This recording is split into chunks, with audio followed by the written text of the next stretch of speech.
Okay, before I get into post-high school activities, I want to back up to the beginning of this tape and talk about some things that are not facts and figures, which I know is boring. These are things that really happened as I remember them, and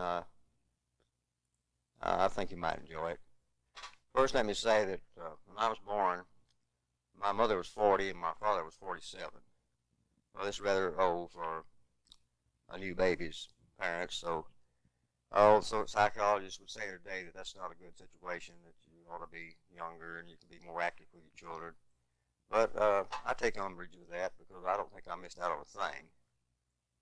Most of that time my parents were healthy, they were young-minded, and I had the good fortune of learning directly from them how things were back in the 1880s and 1890s, rather than probably from getting the information from my mother and father 40 years younger. It would have been a little different.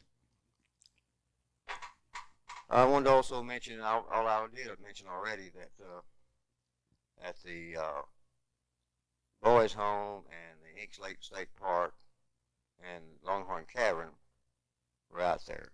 Well, the Boys of the Home and the State Park, they were put in later. They weren't there at the time of my birth. But the cavern was. We didn't call it a cavern. We called it a cave. And some of the older people around, local people, still refer to it as a cave. We're going out to the cave Sunday, or something like that. They don't hardly ever mention Longhorn Cavern. The cave was just a hole in the ground. And my dad took me in there. He told me he took me in there when I was just a babe in arms, so he could say it. Well, I could say later on that I was in the cave as a baby. Now this cavern, if you will, has a very interesting history. I don't think people really know all the things what it's been used for. There's lots of reading material. I know, for instance, the Burnet Chamber of Commerce has a lot of information on it, and so does the county histories.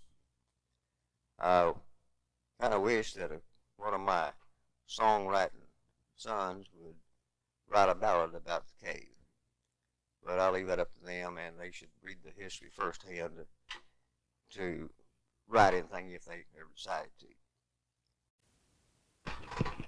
I mentioned early on that I was born on the Worth and Nellie Gunn place. I'd like to tell you a little bit about them. Of course, as I grew older, we moved away from there, but we still come back to Burnet, sometime on a Saturday, once a month or so, and we'd see Worth and Nellie, among other people, and on the sidewalks. By the way, the sidewalks in Burnet on Saturday afternoon, or Bertram for that matter, was just crowded with people. You wouldn't believe it now. Anyway, I didn't hear them for a long time. I imagine they passed away, but years later took the family through the cavern, a guided tour, and one of the guides I'd known about all my life, and he asked me if I remembered them. I said, yeah, I did. It was real fine people. He said, well, they just got back from a trip to New York. I said, well, that really surprises me. I didn't think they'd ever get that far out of Hoover Valley, and that must have cost an awful lot of money. And he said, no, it didn't cost them a dime.